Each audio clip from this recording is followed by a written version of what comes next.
ଲିଭିଗଲା ପାରାଦୀପର ଦୀପ। ଝୁରୁଛି ମାଟିମା, ଝୁରୁଛନ୍ତି ଜନତା। ଅଫେରା ରାଇଜରେ ରାଜ୍ୟ ରାଜନୀତିର ଭେଟରାନ ନେତା। ଆରପାରିରେ ବରିଷ୍ଠ ନେତା ଦାମୋଦର ରାଉତ। 83 ବର୍ଷ ବୟସରେ ବରିଷ୍ଠ ବିଜେଡି ନେତା ଦାମୋଦର ରାଉତଙ୍କ ଦେହାନ୍ତ ହୋଇଛି। ଭୁବନେଶ୍ୱରର ଏକ ଘରୋଇ ମେଡିକାଲରେ ପରଲୋକ ଘଟିଛି। ଚିକିତ୍ସାଧୀନ ଅବସ୍ଥାରେ ସକାଳ 5:23ରେ ଦେହାନ୍ତ ହୋଇଥିବା ସୂଚନା।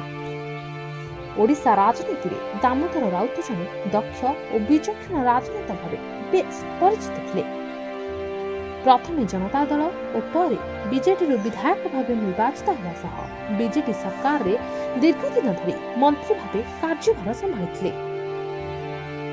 ସେ ଓଡ଼ିଶା ବିଧାନସଭାରେ ବିଧାୟକ ଭାବେ 7 ଥର କାର୍ଯ୍ୟ କରିବାର ସୁଯୋଗ ମଧ୍ୟ ପାଇଛନ୍ତି।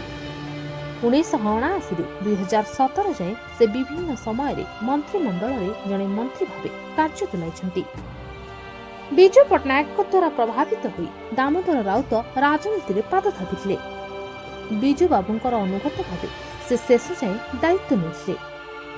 ଶେଷଥର 2019ରେ ବାଲିକୁଦା ଏରସମା ଆସନରୁ ନିର୍ବାଚନ ଲଢ଼ି ପରାଜିତ ହୋଇଥିଲେ ବି ଶେଷ ଯାଏଁ ରାଜନୀତିରେ ତାଙ୍କର ବିଶେଷ ପ୍ରଭୁତ୍ୱ ଥିଲା।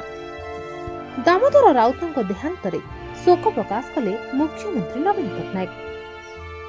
ଦାମୋଦର ରାଉତଙ୍କ ଦେହାନ୍ତ ଖବର ଶୁଣି ଦୁଃଖିତ। ଓଡ଼ିଶା ରାଜନୀତିରେ ଏହା ଏକ ଅପୂରଣୀୟ କ୍ଷତି। ଲୋକଙ୍କ ସେବା ତଥା ଉନ୍ନତି ପାଇଁ ତାଙ୍କ କାର୍ଯ୍ୟ ସର୍ବଦା ସ୍ମରଣୀୟ। ଦାମଙ୍କ ବିୟୋଗରେ ବହୁ ରାଜନୈତିକ ବ୍ୟକ୍ତି ଶୋକ ପ୍ରକାଶ କରିଛନ୍ତି। ରାଜ୍ୟର କୋଣ ଅନୁକୋଣରେ ଥିବା ଦାମଙ୍କ ଶୁଭେଚ୍ଛୁ ଓ ଜନତା ଦାମଙ୍କୁ ହରାଇ ଭାଙ୍ଗି ପଡ଼ିଛନ୍ତି। ଦାମଙ୍କ ବିୟୋଗ ରାଜ୍ୟ ରାଜନୀତି ପାଇଁ ଏକ ଅପୂରଣୀୟ କ୍ଷତି ଭରି ଦେଇଛି। Bureau report, media voice.